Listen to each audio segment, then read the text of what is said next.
a tale of two very different duchesses. Queen Catherine emerges during a powerful speech as Meghan Markle hits a shocking new low by using her children to hawk her dodgy honey. So yes, this is the Thanksgiving video from Meghan, as fake as it comes, of course, filmed months and months ago. But I think the real downfall here for the Sussexes is the fact that now in her promotional material, she is directly invoking and using the name of her two children. By contrast, Catherine revealed the type of monarch she intends to be during this speech in the UK yesterday. Love is the first and most essential bond. Imagine a world where each of these environments were built on valuing time and tenderness just as much as productivity and success. So we're going to get a very unique take on these two very different women from royal YouTube sensation P. Diner in just one moment. But first, I've got to take you through this shock new low from Ms. Markle. As Tom Sykes reports in The Royalist, Meghan puts Archie and Lili in her Thanksgiving mail shot. The argument that the no pictures rule is to protect her kids' privacy looks very strained in the face of a new as ever campaign which actively seeks to sell Archie and Lilibet's lifestyle. Now, I would say it doesn't just look strained. Actually, I would say it's been blown up into smithereens. Prince Harry looks like a goddamn fool because his wife is now using his two precious children on social media to hawk shitty sage honey. Here's the reporting from Mr. Sykes. Meghan just put her kids slap bang into her Thanksgiving marketing campaign. What I imagine marketing experts of the future will make of this email when it is included in a compilation of a definitive history on how to run your personality-driven business into the ground is that it's deeply hypocritical to try and generate affection and fondness for your children when you have obsessively prevented their images from being published. Also, I would suggest that it's now fairly clear that the children and the husband, far from being kept at arm's length from the dirty business of commercial necessity, will absolutely be roped in whenever they are required. The Queen's generous farewell to them from royal life. It is my whole family's hope that today's agreement allows them to start building a happy and peaceful new life. Looks hopelessly naive now. Now, I have to say, I was the one saying this at the time. Tom Sykes goes on to say, I hope Meghan sought her kids' permission to include them in her little Thanksgiving email blast before she invaded their privacy in this way. Reading these emails from As Ever, it's hard not to think of how badly Harry and Meghan have played their hand. In the space of 6 years, they have gone from being the most exciting new members of the royal family to hawking honey that they are kind of loosely but non-actionably hinting is from their garden on Instagram. You have to wonder if they had known then that this was what it would all be for. Might they have done things differently? Well, certainly Harry would have, but I've got to take you through this email personally written by that weirdo, Meghan Markle. She's not right in the head because she refers to herself in two different ways in the third person here. The headline, by the way, is why she thinks she's so clever. Oh, yes, things do get better with Sage, unlike you, Meghan. And she writes, and remember, this is Meghan writing this, which is why it's so creepy and so weird. When it comes to our founders' favourites, the delicate, herbaceous flavour of sage ranks high on the list. Why, you ask? I didn't, Meghan. Well, those photos you've seen this year on our Instagram of Meghan walking through. So, okay, now she's referring to herself in the third person, not as the founder, but by her real name. Walking through what seems like lavender with its gorgeous purple hue actually share the beauty of flowering sage. Fun fact, the varietal is called Santa Barbara. Those strolls with Archie and Lili running in tow, her husband checking on the bees, Poola chasing the ball with Mia trying to keep up. Those were the sun-drenched moments that made an everyday walk something a bit more magical. So magical, in fact, Meghan, that you're now using it to sell your shitty honey. And that sage, that purple, that scent around the garden was always there in the background. Meghan started drying all the different varieties of sage she was growing. bundling it as gifts, cooking with it, infusing it into oils, and indulging the sage-infused honey her bees were busy harvesting. Just imagine, by the way, in comes the envelope. You've got Meghan's sage. No, thank you. And she goes on. And so begins our Montecito Thanksgiving love story. When dreaming up the holiday collection months ago, Meghan imagined what it would taste like to have a sage honey drizzled on her Thanksgiving turkey. And ta-da! Here we are, a stunning sage honey, aromatic and earthy, Epicurean in its depth of flavour and elegant simplicity, inspired by the treat she enjoys at her home with her family. Our sage honey is now available for your holiday table, and there is the hard sell. P. Diner. Prince Harry is now allowing his wife to use his children, to use personal stories of their time together to hawk overpriced honey. What do you make of it? Well, I don't know that Harry is allowing it. I think Meghan is just doing what she wants to do, and Harry has no choice to go along with it. It, to me, looks like Meghan is just really desperate to try to keep this brand alive. It really is a dead brand. You would think if it were so wanted and popular that her celebrity friends would be endorsing her heavily. This is a product that only Meghan is able to talk about because nobody really wants to be associated with Meghan. And she just looks very desperate to me, bringing in the children. You don't really get to see the children, but they're there. She talks about them. And Harry is doing what he does, completely opposite of wanting to have his children a part of social media, let alone helping to sell products. Meghan just looks so cheap as someone who had such a close alignment with true royalty. It to me looks like a fall from grace. And it's really a pathetic situation, I think, that is also bringing Harry down. And I think more the reason why their titles will be stripped. She is not going to stop. It's going to continue. Strip the titles. Seriously, strip the titles. It's like she's this desperate, P. Diner. And remember, up until a few months ago, the money was still rolling in from Netflix, right? Like the desperation is only going to grow because that financial tap from Hollywood has well and truly been turned off now. No new series in production anywhere. Yeah, and she's going to keep trying to make it appear as if she is doing something. Things are moving forward, but that is not the case. I mean, even the stories around the brand, the products even being sold in the Netflix store is not happening.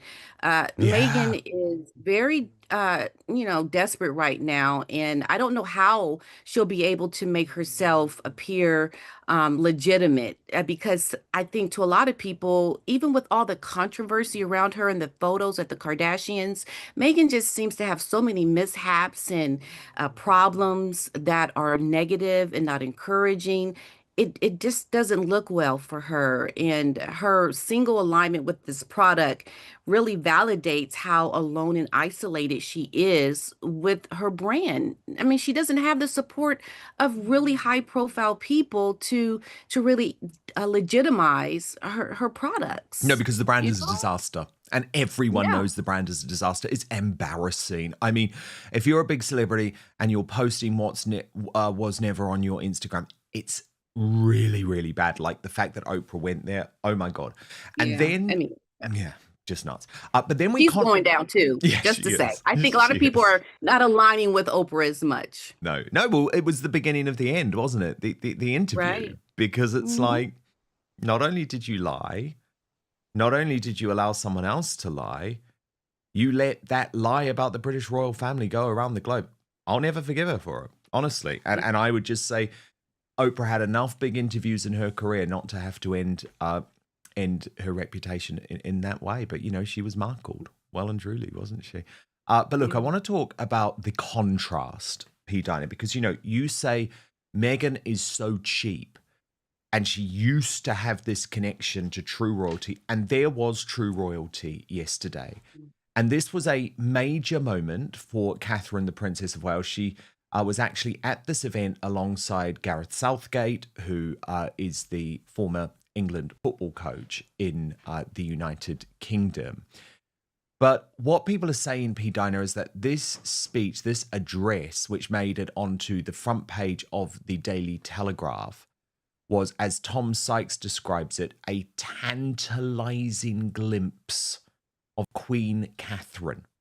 And he said, the Princess of Wales' confident mien suggested to me that she knows exactly what moment she is stepping into. And very much the suggestion is that after everything being derailed for a couple of years because of her cancer treatment, King Charles's growing health crisis means actually now we're starting to see her mission statement, and we're starting to see the power being passed from one house of Windsor into the other. It's fascinating stuff.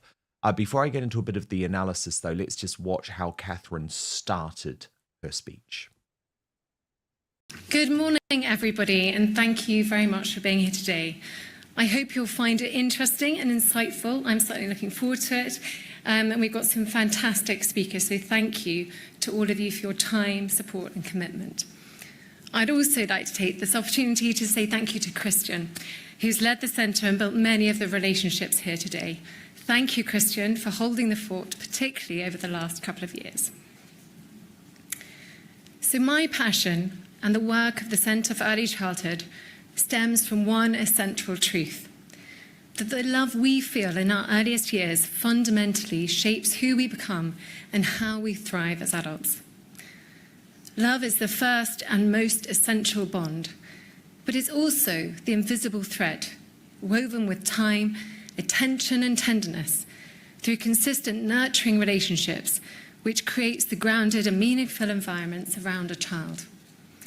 It is this texture, the weave of love, which forms a child's emotional world and becomes the foundation, the very fabric of resilience and belonging.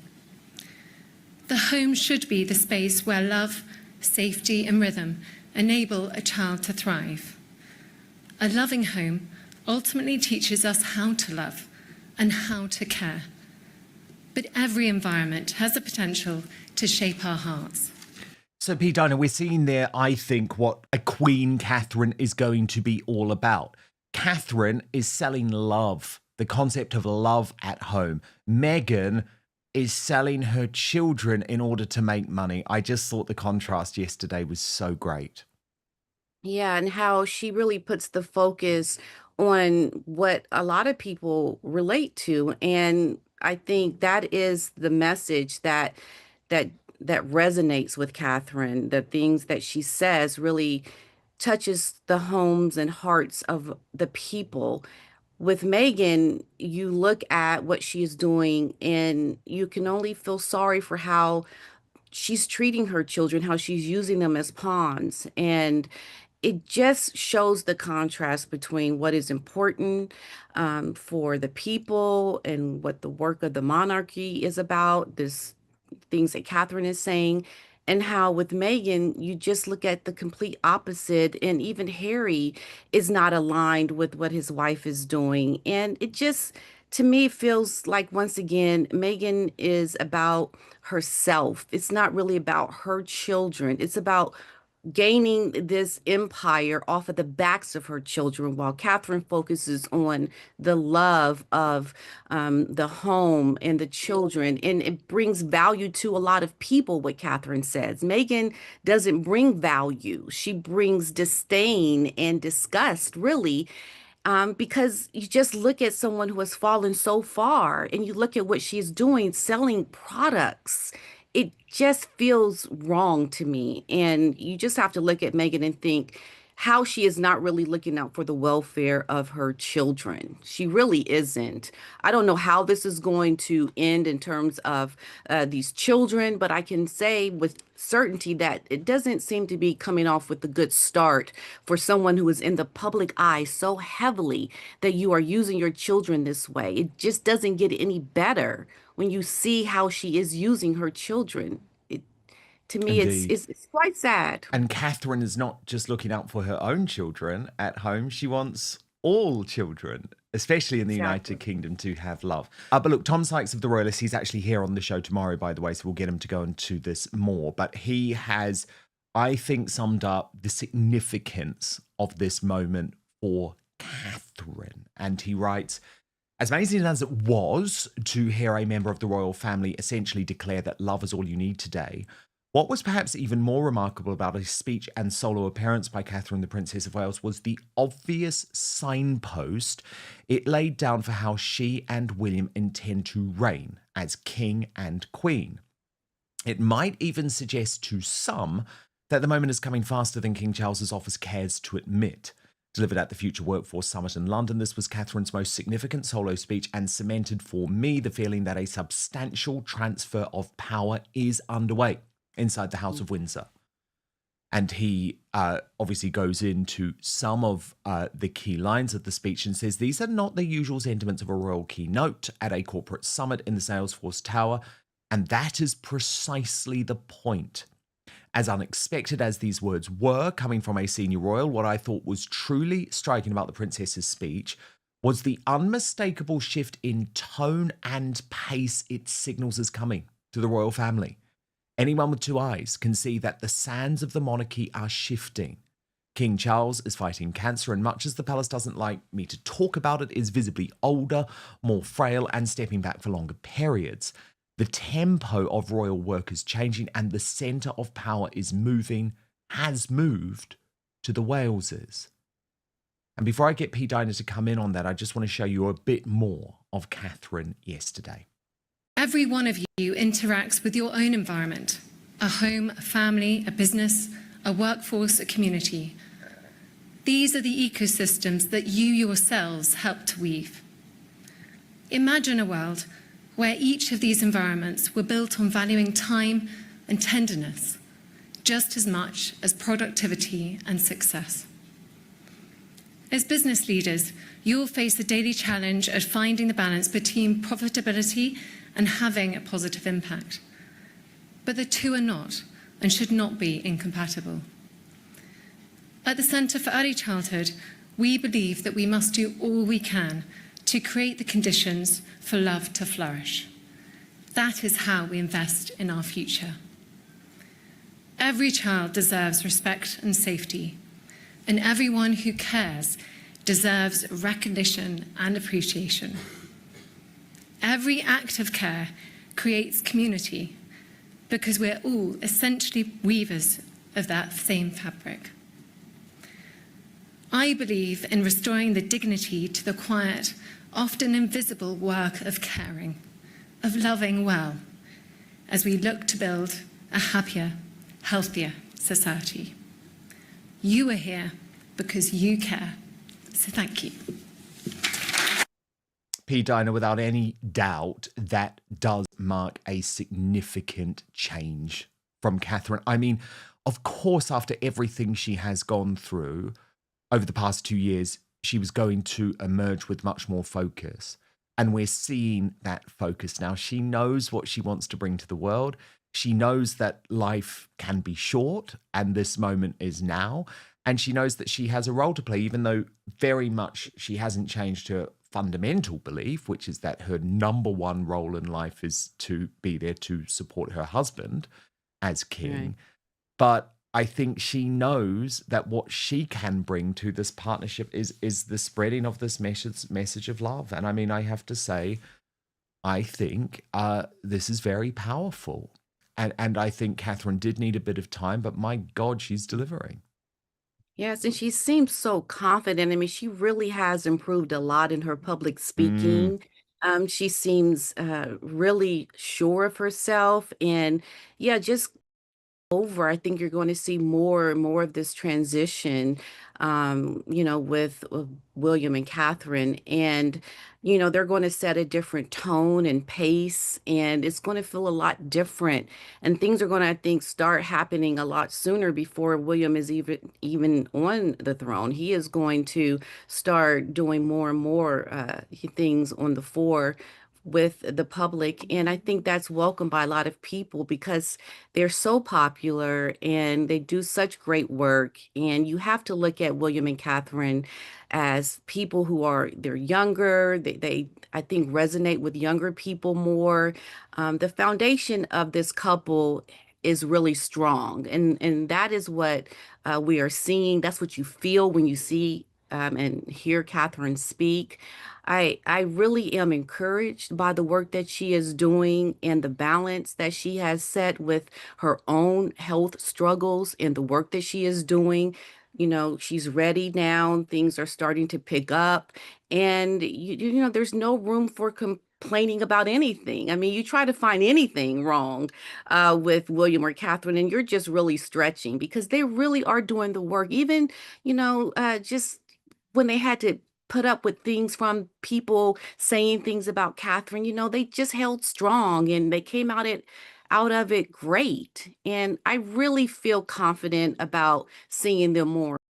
We will see that. And I think some things are going to change around some decisions with William before he even takes the throne Oh, around the yeah. titles, is what I'm Oh, hearing. yes. Well, I very much hope so. It needs to happen. Absolutely, it needs to happen. And again, I think the contrast between the type of speech that Catherine delivered, because it meant something, right? She doesn't do it often, and when she does, it meant something, is again in total contrast to what is a really desperate new appearance from Harry, which is going to be on, I believe, December the 1st, P. Diner. But what is so fascinating for this look, thus selling, see Prince Harry in person. This is a pay to play. And it's so sad, isn't it? Because you just know that this speech, P. Diner, will mean absolutely nothing. It will contain all of the usual cliches, but it's something that Harry is delivering not to change the world, not because he wants to make any point, but because he needs paycheck. Right. I mean, he needs to make money. He looks so, I mean, to me, Harry always looks disheveled. He just never seems really well put together. I think you can see behind his eyes all the stress that is happening at home. There's no alignment of purpose between Harry and Meghan. Harry's out there trying to make a buck, and his words are hollow. He doesn't really speak on anything that he lives by. He's just there trying to make money, and people see that. I mean, you watch Harry and Meghan for that, partying with the Kardashians. They're supposed to be like royalty, right? That's what they want to appear as. But this is what we see them doing, partying with social media influencers, Hollywood people, and yet you're supposed to be out there speaking these really important missions and things that you're trying to do. No one takes you seriously. You Harry and Meghan are really a joke. And the more they try to get out there and to make themselves look important, with Meghan selling her brand and Harry trying to have speeches that he thinks are meaningful, they are a joke and they need to stop because it is ridiculous. This is never going to go anywhere to a good place for them. Really, it is not. People see right through it. No one is inspired. I even heard that they're not even able to sell the seats for Harry giving this speech right here. That means people know that he's not bringing anything meaningful to the table. Who is his association with? His connection is to what? His wife selling some crappy products. That's where his alignment is because he hasn't put his foot down to show his wife that what she is doing, especially with the children, is not something that looks good for them.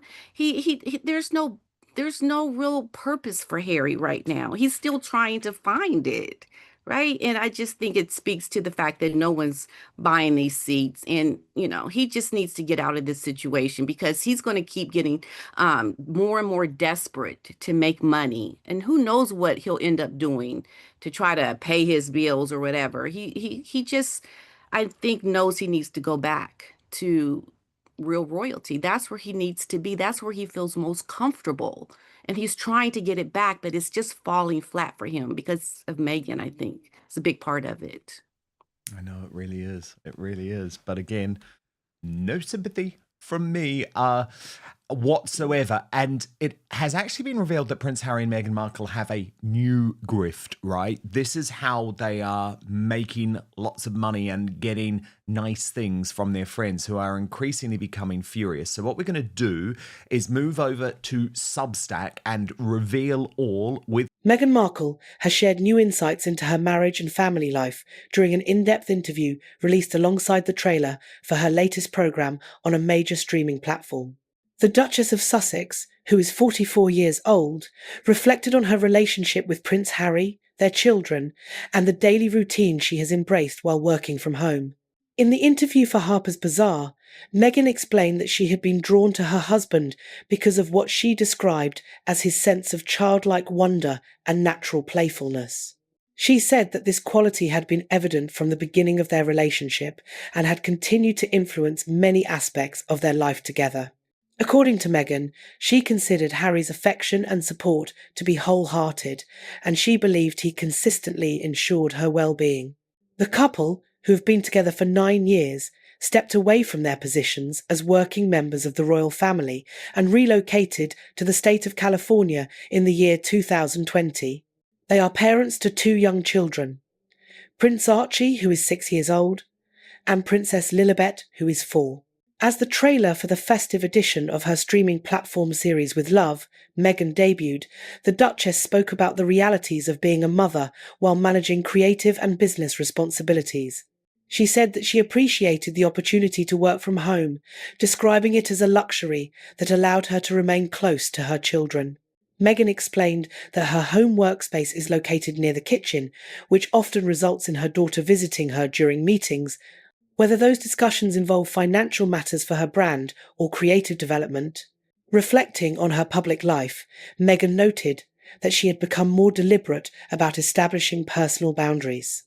She said that learning to protect herself emotionally was an ongoing process shaped by maturity and self-preservation. As a mother, she observed her children encountering challenges that initially seemed overwhelming to them, and she recognized that she could extend the same encouragement and patience to herself as she did to them. Meghan added that as a founder, she accepted the inevitability of mistakes and no longer sought perfection. The festive edition of Meghan's series will also mark the first appearance of the Duke of Sussex in the programme. He had not been featured in previous episodes, but he appears briefly in a trailer lasting slightly more than 1 minute, showing the couple sharing a moment in a kitchen. The series focuses on Meghan's approach to hosting and cooking, often featuring celebrity guests. The first season of the programme, released in March, was met with strong criticism from reviewers. Nevertheless, Meghan and Harry have continued their collaboration with the streaming platform, having secured a significant multi-year agreement in the year 2020 after their departure from senior royal duties. Reports have suggested that the deal, which grants the platform first opportunity on the couple's film and television projects, is valued at more than $100 million United States dollars. Meghan described the partnership as a reflection of the strength of her collaboration with Harry, even as speculation circulated about the platform's future direction and its commitment to content involving the couple. As the festive edition of her series approaches its December release, Meghan's recent interview has renewed public interest in how she balances her roles as a mother, creator, and public figure, as well as how she and Harry continue to shape their lives away from the royal institution.